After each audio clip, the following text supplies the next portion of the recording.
Dear Mr. Architect, a little bird told me about your friends hidden away. Who's there? Be gone. Don't you know what a locked door means? Hello, Mr. Left. I'll see myself in. My queen, what a pleasure to see you. I didn't know you were visiting the guild. I would have prepared. What can a poor, faithful, law-abiding member of society help you with? Do you require something from the Guild of Whispers? Your acting needs work, child. I'm here because you have stuck your nose somewhere it does not belong. My queen, I have no idea. Oh, come now, Mr. Left. Or should I call you Charles? Never mind. You think I don't know you were watching my wife over the last month?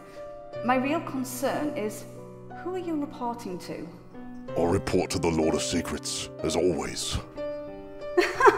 Oh, Mr. Left, you think I would let a guild of information dealers blackmail me? That all the other queens of Scorn would? Put two and two together, Mr. Left. You're a smart fellow. You. I should have known. You witches have always been devious and untrustworthy. Now you die. Quillette!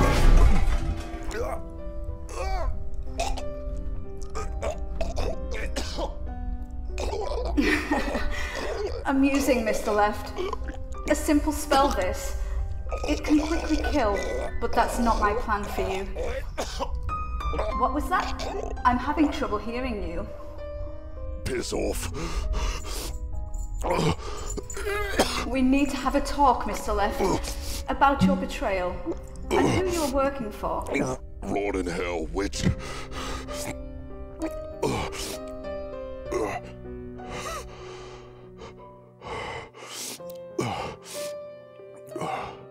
Also, have you ever wondered what it would like to be a Lord Walker?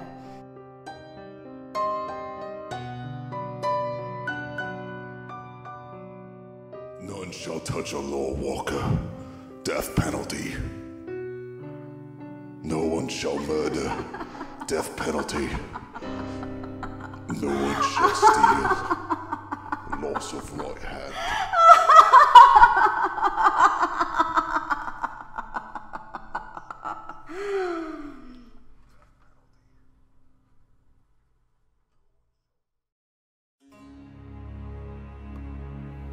من الجحيم نشرق وإلى الجحيم سنرجع.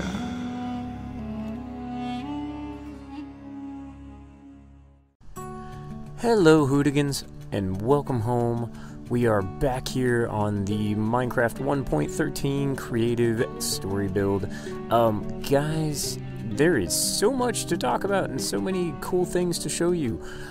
First of all, I want to say a special thank you to Foxy Monoxide and Klatos for coming back and playing the characters that they had voiced already before, but returning as the Red Witch of Scorn and Mr. Left. Mr. Left was the guy from the first episode of Scorn. I think the first or second episode, but he is an information dealer in the Guild of Whispers, and he had a really bad time with the Red Witch of Scorn, just to let you guys know. So, one of the things I want to show you guys is this thing I am standing on. So, this is the portal for Ember, and it is quite the little beastie, and this floor. Okay, so here's the story with the floor. The floor was made before. I sent it to my build crew, because I have my concept crew who like help me with kingdom ideas, and then I have my build crew who are like my detail people.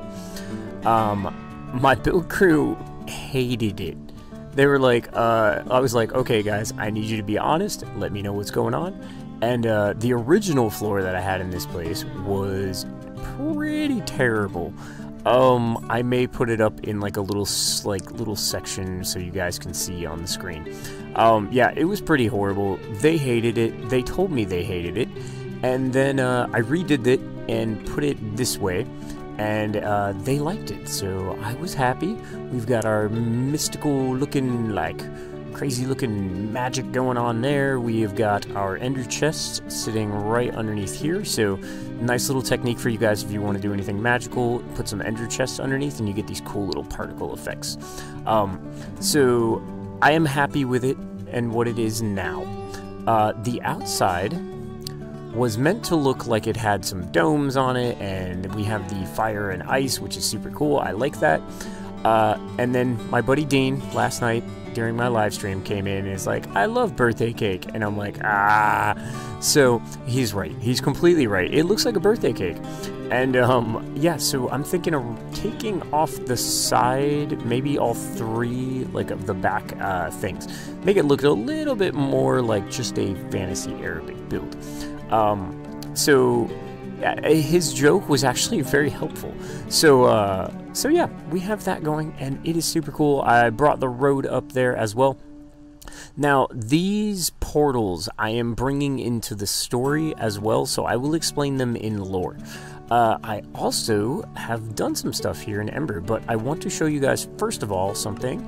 We are still running in the default improved, but I have switched shaders. So I am now in Trillaton's V8 shaders 1.13 ready.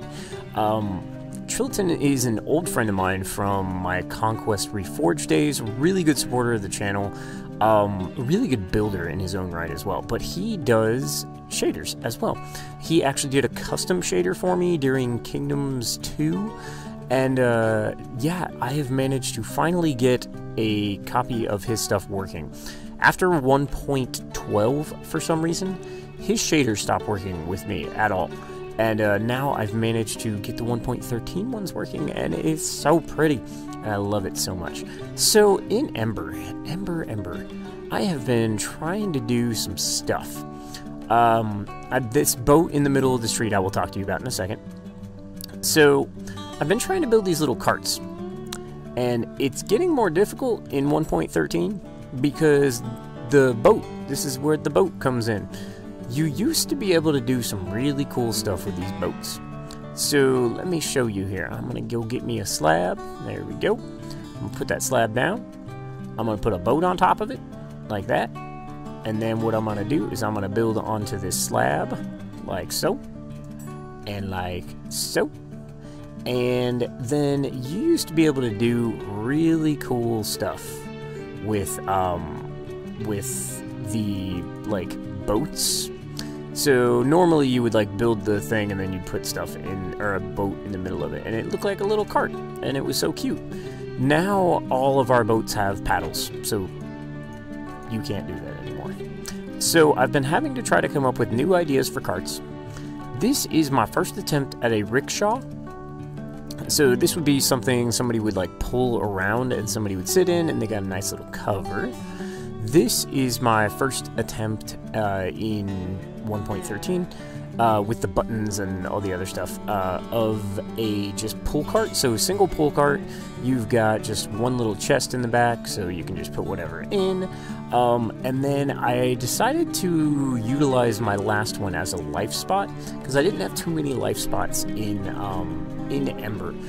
For those of you who are new to the series and you're starting randomly in the middle of it, well, in the beginning, middle of it, a life spot is something I talk about on my channel a lot. It's basically bringing a piece of life to your build. So this place I could just leave as is, but adding these little scenes of things are something that give your place life, and it's really, really cool to be able to do. So this is his cart. The guy who basically changes the torches. So he's a torchbearer. He's the guy who basically comes in and changes out all these torches every night. And yeah, he's got his own little scene right here. So he pulls up, he puts his little lantern down, and he comes in here, he gets some torches out of his chest that he plops up there. And then he comes up here, gets his ladder out, and yeah, he comes over here and sets up his little thing and changes the torch, takes it all down, and moves over to the other one. So my first like really little life spot, aside from the random llama parked down there, So yeah, I like it. I think it's cool. I'm super happy about it. And let's go into a little bit more of the build, and then we're going to talk about story while we're continuing to build things. So I needed to fill in this space, and I got inspired by Fixit. If you guys don't know who Fixit is a friend of mine. Oh yeah, that's right, this stupid cactus. Fixit is a friend of mine who owns a place called the Realm of Vastin, and it is unbelievable. Like, puts my builds to shame. He does it all in survival, and it is absolutely breathtaking. I just did a world tour with him for a little section of his. That is on his channel. He's one of my build people. So if you go down to my build concept crew in the description, you guys can find him. Go check out the video. It is me and him just talking, and he did it also with Klatos and Sunfire and Pixel Brew as well. I think Pixel Brew was on there. But either way, yeah, Pixel Brew was on there. He's phenomenal. So he had these multi-layered little gardens and just a little section that he needed to fill in, and I really like that idea, and I kind of want to start incorporating that into kingdoms in home. So just, yeah, little cactus gardens. So and then we have this over here. So this is supposed to be okay, this is the checkpoint for coming into Ember. I still haven't put up my fences yet or not, but you have a checkpoint here. And then you have the officials who run the checkpoint living here. So, so this is just a little tiny little home barrack type thing for them. I went ahead and put in some more of these canvas awnings. I'm really liking these, especially with right here. I think I want to tie these into the builds going into Ember. So I think we're going to go with more of those. This is completely empty right now. I don't have anything inside of them. And I'm still detailing it a bit too. And they've got the little golden sword here to recognize that they are government figures. And this right here is actually the entrance to that is going to be over here. This is going to come up. I'm going to do another couple of buildings right here. And this is just going to be kind of some rich person's house that happens to live right here. And then we've connected this little building to the entryway. And I came in here, and this is what I was doing when I was stopping the live stream. One of my babies was super sick, so I kind of ended the live stream up. But yeah, this is what I was doing here. And let's go ahead and put a little bit of light in here, because this place is going to get dark super quick. And this is the entryway into Ember. So we are getting closer to actually coming into the city proper. And I know, as crazy as that is, this bit down here, this is all entrance. This is all absolute entrance. We are 3 episodes into Ember, 4 episodes into Ember, and this has been all entrance. So I'm really excited. I think it's coming out really, really nicely. I think it's coming out really cool. It's a very good contrast to Scorn. And then we will eventually move down into the frozen section. So let's do a little bit of building on camera and talk about story. So you guys just went through an intro, and in that intro you had the Red Queen of Scorn, whose name I believe is Celine, and she basically doesn't really murder Mr. Left, but she turns him into a law walker. So for those of you who don't watch the stories from home, first of all, bad on you. You're terrible people. No, I'm kidding. You guys are awesome. But you guys really should keep up with the stories from home. The last one has been pretty popular. It had my friends Bunny and Orgeron Kit from my Oceanic SMP. And they are super awesome. I knew I kind of wanted them to do something together, and they played the Everlost couple, which is actually their name, and I really want to use them over again. I kind of want that to be a theme. I kind of want it to be a thing that they are just always lost. And I just realized I didn't do a background into this. So, so I kind of really enjoyed that, and it was a lot of fun to do, and I think I'm going to include them in the future for you guys. So, but that is part of these stories from home, and the stories from home is kind of the lore and the world around us, and there are some things that are going to be the actual, like, story. Things that are going to be happening during current stories in Kingdoms. And I was going to originally do the whole thing of them in Scorn with Mr. Left and the Red Witch as a Stories from Home, but I decided that it was still enough of the main story to actually just continue on in the main, like, in the actual main home series. So, but keep up with that, because what a law walker is, and I know some of you guys are already going to know this, and some of you guys aren't because you didn't watch it or didn't pay attention. And wow, that is some crazy weather. So a law walker is basically the worst of the worst criminals in the Kingdom of Scorn. They get turned into these creatures. So they are people.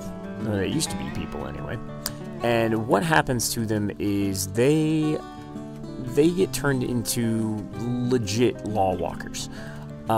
They go around the area, they go around the actual, like, city, and they just repeat the laws over and over again. But what it is they are trapped inside of those bodies. So the bodies are magically sustained, so they don't have to eat or sleep, but the people inside are still trapped. They're trapped in their own minds. So what happened was that the Red Witch, like, you found out the Red Witch is actually the leader of the Guild of Whispers, which is a big deal in the lore. So the Guild of Whispers is basically this guild of information dealers that has been around forever. And they have started, like, they've been thought to have started wars. They've been thought to have, like, stopping wars, and it gets very complicated, I will say that.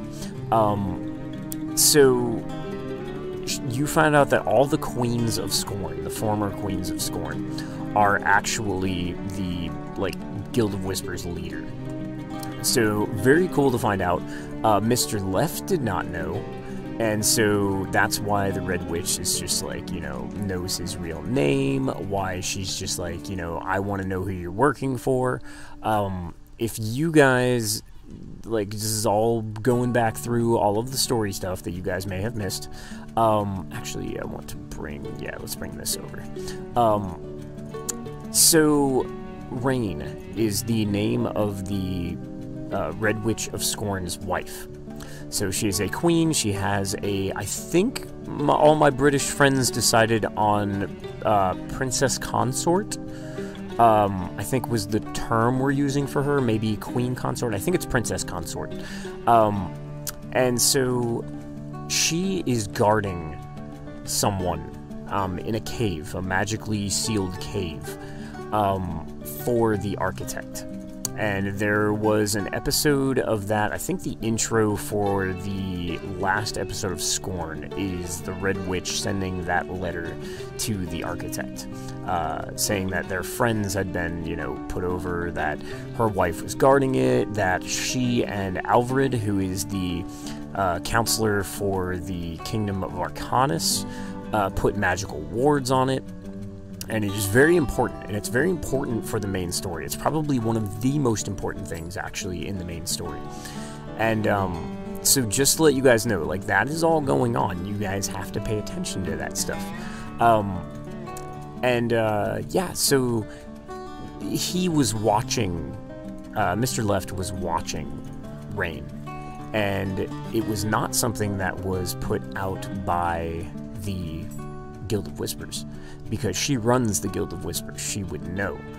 And so just to let you guys know, like, there are things you guys have to pay attention to. It's actually been one of the things that I think like is just the last final thing that's missing in home is the people who get like super lore oriented in, like, you know, I'm really into like the lore for the Elder Scrolls. Like, I will sit and have a conversation with you for hours about the tower theory and all sorts of stuff. And that is the one thing I think is missing so far in home, and I'm hoping that I can get on my World Anvil a little bit more and try to fill in some of the missing spots for filling in the lore. Because you guys have missed a bunch of stuff that is very central to the story, and nobody's mentioned anything about it. There are very few people who know the entire story of home and what is going to happen. Sunfire SG, of course, does. He is my co-writer. So some of the stuff that you guys find out and like things in the story, I have actually gone over with Sunfire SG. So he knows a lot about the story that no one else does. The only other person who probably knows as much as he does is my wife, because I talk to her on occasion about home and the story, just because I like to get her input on like different characters and stuff like that. So those are the only two people who really know the beginning of home. You guys like have been around for the series, but you actually don't know a lot of the story that happened that led up to the people of Edrei coming to this world. It is something that is very important, but it is something that you do not know a whole lot about. And you guys will learn a bit more about that as the series progresses. But like, we have a villain already, and like Sunfire and I both have talked about the villain. And so he knows about the villain. I know about the villain. My wife knows about the villain, and the only other person in the world, like legit in the world, who knows about the villain is the person I have playing the villain. I'm not going to tell you if that person is a guy or a girl or like, you know, here or there. You guys will find out as the series goes on. And it is not going to be one of those things you will easily find out. You will probably not know who the villain is for a very long time.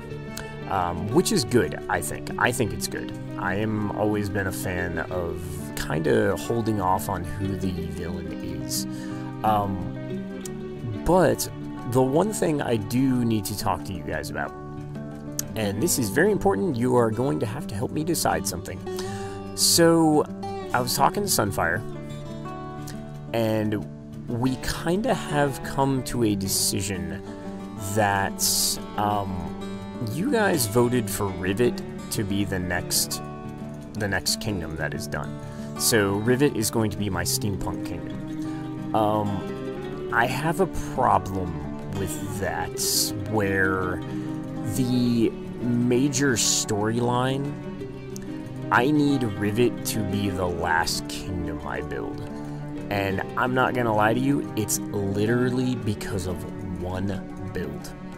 So, one build in the entire series is so important that it is making it so that that cannot be the next kingdom that I do. And I know a lot of you guys are going to be irritated about that. Everybody loves a steampunk build, and you guys kind of want to see what I can do with that. And I understand, but it just can't happen. I am very sorry, but it's just one of those things. For the story, which is the most important thing to me, it cannot happen. So, you guys are going to have to help me decide what needs to, or which kingdom needs to happen next. So, I kind of need a not super important kingdom to the main story. Now, every kingdom is going to be important, I will say, and every kingdom has its own story. But some kingdoms are essential to the end of the entire story. Others are not so much. They are going to be a lot of fun to do, they are going to be a lot of fun to build in, but they are not going to be essential to the end. So that is a thing. And I need you guys to help. So let's go through the kingdoms again, because I know some of you guys may be new and not know the entire kingdoms. So, kingdoms that we can choose from. We have Harvest. Harvest is going to be my kind of hobbit town. It is where the majority of the world gets its food from, and it is a very important place. It's a very, very important place. But it is kind of one of those places that I can just build in, and I can do what I need to do. I can tell you a really cool story, but it's not something that is overly important to the main story. And it's going to be like rolling hills and hobbit homes and big fields of grain, and like, I'm going to go really crazy with the landscaping. We also have Valarian, which I am actually really excited about the closer we get to doing it. So it is the Kingdom of Romance, and what that means is it is the place that everybody goes to vacation. It's going to be like an Italian Tuscan style with a little bit of that whole Vienna type feel to it. It's going to be a lot of fun. It's going to be really pretty. It's art and culture and music and stuff like that. I really want to try to get some of my friends who I know are musicians to do maybe some original songs for it. Things like that. It's going to be really, really, really cool. And that is one of the choices we have.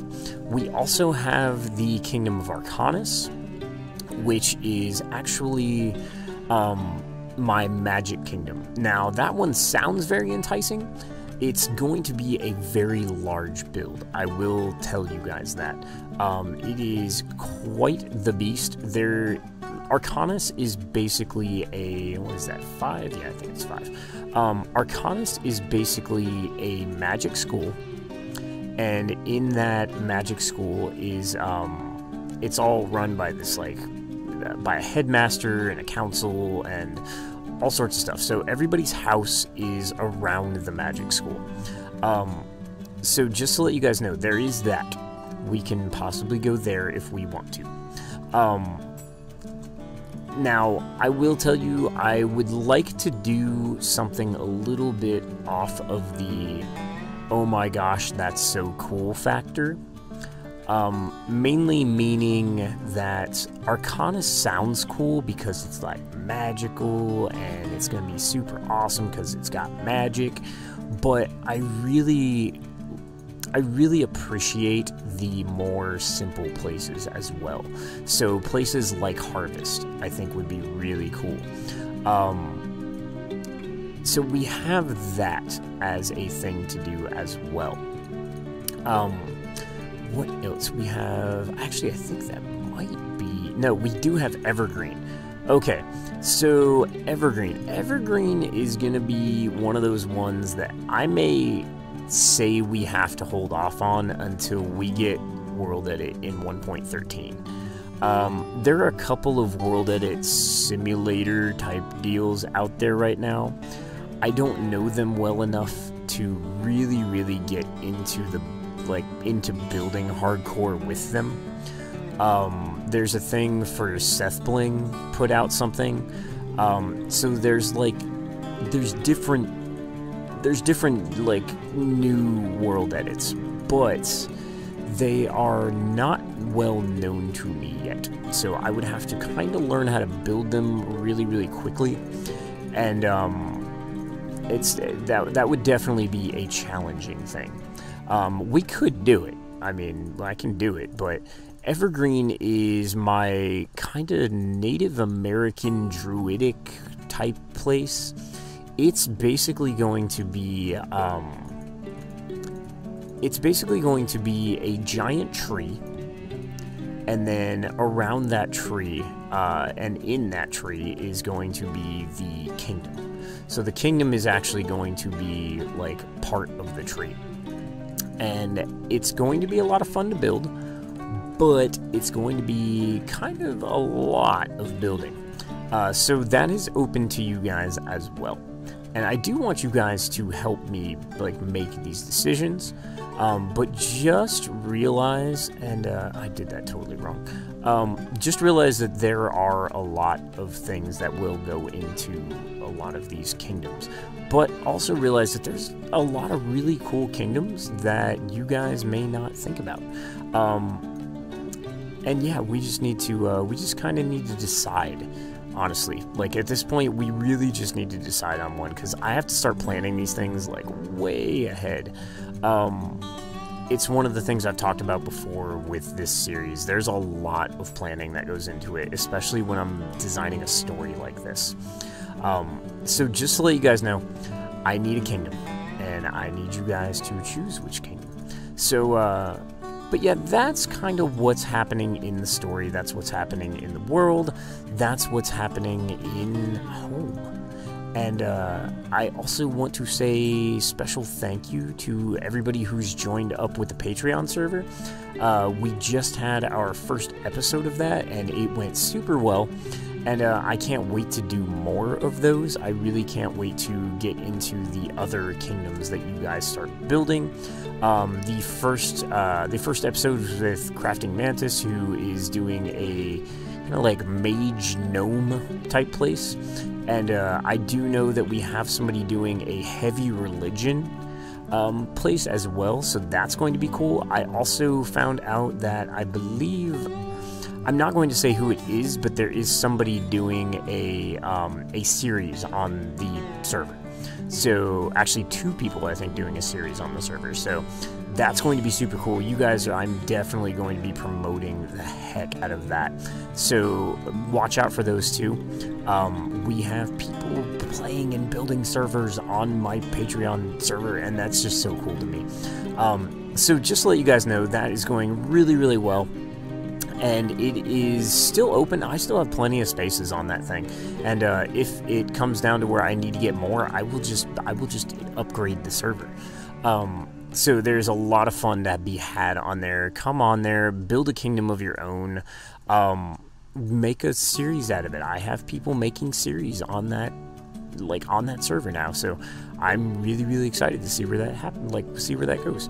And oh, I think I want to, you guys can't even see this, but like I'm just adding in little detail stuff there. But yeah, thank you guys so much for that. Just to let you guys know as well, we're coming up on ending the episode here. The Scorn gear. So the Kingdoms of Home, we have the gear for. So every time we finish a kingdom, we are going to release a themed merchandise set for that as well. So right now, the Kingdom of Scorn has all of its gear out. And I have, for the holidays, decided that I am going to put all that on sale. So the prices on those things are like way down right now. I think like a t-shirt is like 15 bucks, and you can get a sticker for like $3, and like, so all that stuff is really, really down. I know the hoodie for Scorn is like 30 bucks, which is like a normal hoodie. I need to decide what I'm doing on the roof in here, although I kind of like the cave looking thing. I may put something like right here. Actually, let's go ahead and start doing that. But just to let you guys know, all that stuff is super, super on sale right now. So if you want yourself some home gear and some Scorn gear, go pick that up, because it is there and it is lovely. And Pixel Brew did such an amazing job designing that design, like the design for the piece. So so definitely pick that up and like show him some love as well for his amazing design work. And guys, I think that's going to do it for the episode. Oh, that looks lovely. I love that. I love it, and it gives me a place to put some torches. And yeah, so thank you guys so much. Let me know in the comments what kingdom you guys would like to see next, because I need to know. It is very important that I know, because I need to start planning for it. And guys, just to let you guys know, I still have voiceovers needed. I am coming up, and depending on the next kingdom, I'm going to be sending a bunch of you guys DMs and stuff on Twitter and Discord, and just getting in touch with you, because I have people that I am very specifically going to use because of their awesome voices and just theming areas.